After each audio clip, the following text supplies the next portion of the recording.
कैसा है? चिकना। कैसा है? अब इन दोनों रुमाल में से देखो गीला कौन सा है और सूखा कौन सा है? हाथ लगा के देखो। ये कैसा है?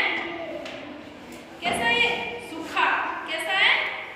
और ये गीला। ये गीला है और ये गरम। ऊनी। ऊनी गरम है। जाओ बैठो, आगे आ जाओ। आप बताओ इनमें से चिकना कौन सा है? धीरे धीरे बेटा। चिकना कौन सा है इनमें से? ये गरम कौन